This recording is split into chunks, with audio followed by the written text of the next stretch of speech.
Certamente um dos episódios mais intrigantes da história da Igreja é o que diz respeito a Galileu Galilei e o seu processo inquisitorial. E a versão mais conhecida dessa história, e que talvez seja a que você conheça, é aquela propagada justamente pelos detratores da Igreja Católica, que dizem que Galileu era um gênio, mas que por descobrir novas verdades que abalavam as bases da religião, foi perseguido pela Igreja obscurantista e inimiga da ciência. E por mais que essa versão seja a mais difundida, ela não está de todo correta. Inclusive, alguns chegam a dizer o absurdo de que Galileu foi morto na fogueira pela Inquisição, num processo abusivo, com tortura e tudo mais, mas não tem nada a ver. Galileu não foi torturado e ele morreu já bem velhinho, de causas naturais, no conforto de sua casa. Então já começa por aí. Mas, ok, isso não diminui o fato de que, sim, foi aberto um processo inquisitorial contra Galileu. Mas é interessante a gente esclarecer aqui os fatos para não se cometer injustiças, né? Então vamos lá.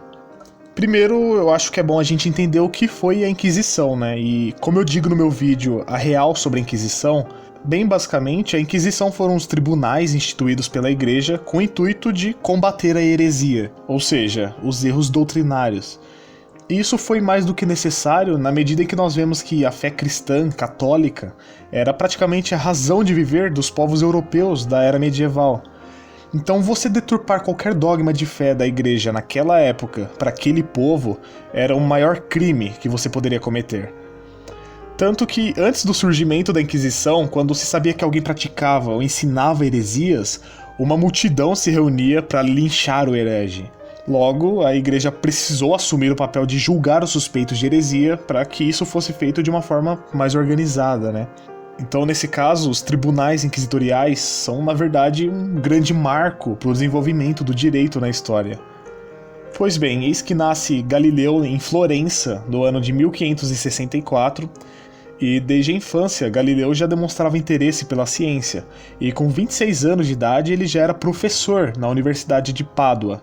Na época de Galileu, a explicação para o movimento dos astros, que era a mais aceita, ainda era aquela de Aristóteles e de Ptolomeu, que diz que a Terra é o centro do universo, que ela fica lá imóvel, e que todos os outros astros é que se movem, girando ao seu redor.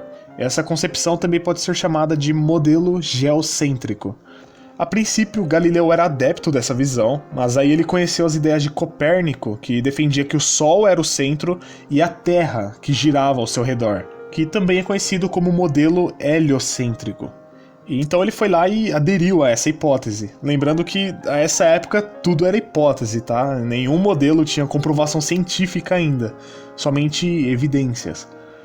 O próprio Copérnico apresentou a visão heliocêntrica como apenas hipotética. Então, nesse sentido, no início do século XVII, a astronomia estava engatinhando ainda. Então Galileu foi lá e construiu um telescópio que aumentava em 900 vezes as superfícies, e com isso ele conseguiu estudar de forma muito mais eficaz as fases da Lua, os satélites de Júpiter, os anéis de Saturno, entre tantos outros fatos até então misteriosos do espaço sideral.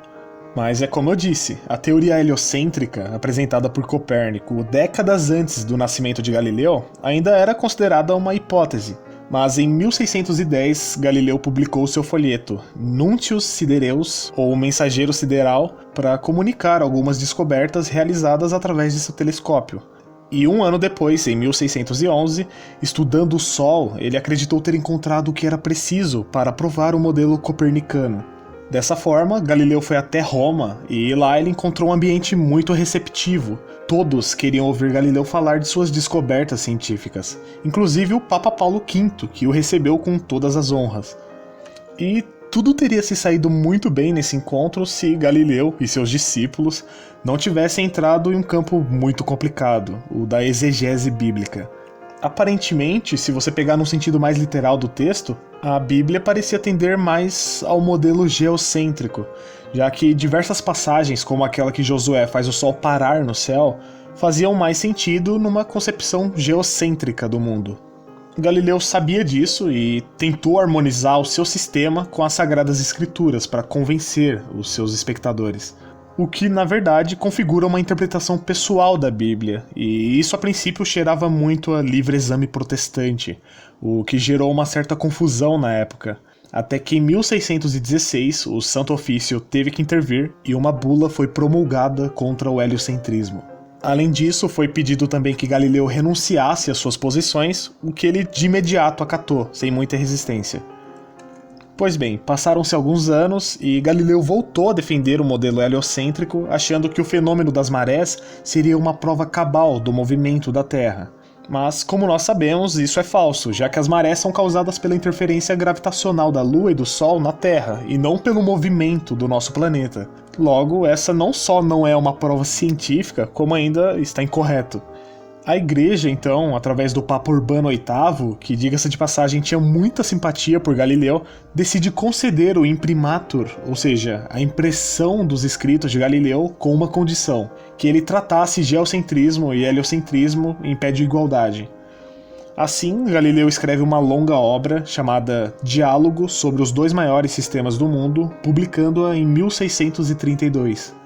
Porém, descumprindo o combinado, de maneira categórica, Galileu declarou nessa obra que somente o modelo copernicano era de fato científico. A Igreja disse que só ia imprimir se ele apresentasse o sistema heliocêntrico como apenas uma hipótese, já que não havia comprovação, mas Galileu se negou a atender essa condição.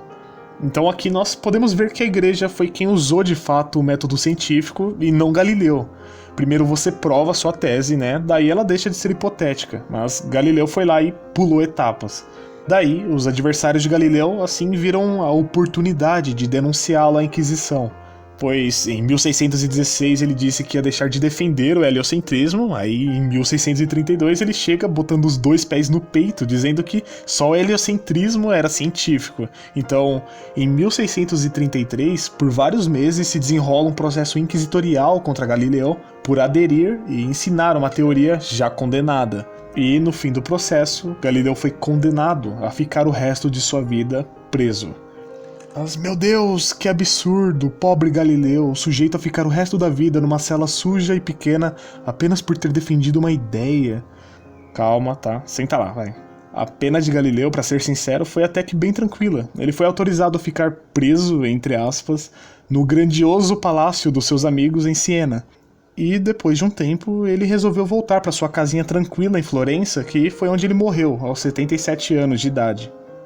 Mas, apesar de tudo, é inegável que Galileu, apesar de um pouco rebelde, era na verdade um cristão bem submisso às decisões da Igreja. Tanto que em nenhum momento ele se rebelou publicamente contra o julgamento que ele sofreu pela Inquisição.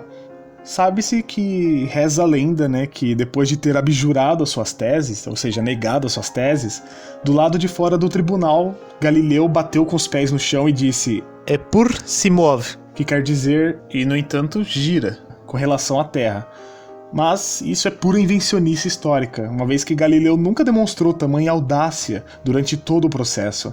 Mas vamos dizer que ele teve mesmo essa coragem. Se isso fosse verdade, ele estaria arriscando seriamente ser considerado relapso, ou seja, reincidente.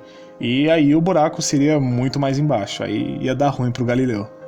Então, por mais que Galileu tenha tido acesso de revolta na frente de seus amigos, e alguns relatos nos provam isso, ele nunca se revoltou publicamente contra a Igreja e contra o seu processo. Então, nada de terror inquisitorial no caso de Galileu Galilei, e tampouco o clero era contra o progresso científico. A Igreja tendia mais para o lado do geocentrismo, porque tradicionalmente, até um pouco antes daquele ponto, nem mesmo a ciência negava que a Terra era imóvel e centro do universo. Não era um consenso ainda um modelo heliocentrista. Mas o problema mesmo é que os seguidores de Galileu, e até mesmo Galileu, quando não diziam explicitamente, eles davam a entender que a nova astronomia demolia o texto bíblico. E isso a Igreja não poderia aceitar mesmo. A Igreja sempre foi conservadora nas suas decisões, então custou algum tempo ainda para que os teólogos e os exegetas compreendessem que a Terra não ser o centro do universo em nada altera as verdades bíblicas. Judeus e protestantes foram tão duros quanto, ou até mais que a Igreja Católica, no trato com os heliocentristas. No fim, o que importa mesmo é que a Igreja é infalível em questões de fé e moral, não em questões astronômicas, né? No entanto, ela, por muito tempo na Idade Média, foi quem mais promoveu a ciência, e isso muito pouco se fala. No mais, é isso, eu vou ficando por aqui, só que antes eu gostaria de dar aquela velha divulgada na área de membros aqui do canal. Esse é um jeito muito bom de vocês me ajudarem diretamente, então se você gosta do meu canal e quer financiar esse projeto até que ele se torne viável, basta se tornar membro se você não é membro ainda, pois custa muito pouco, mas me ajuda muito, você não faz ideia. Então, como você pode ver, nós já temos alguns membros aí dando uma força pro canal, eu fico muito agradecido pela disposição de vocês. Então é isso, eu vou ficando por aqui, um grande abraço, fica com Deus e até o próximo vídeo. Eu fui.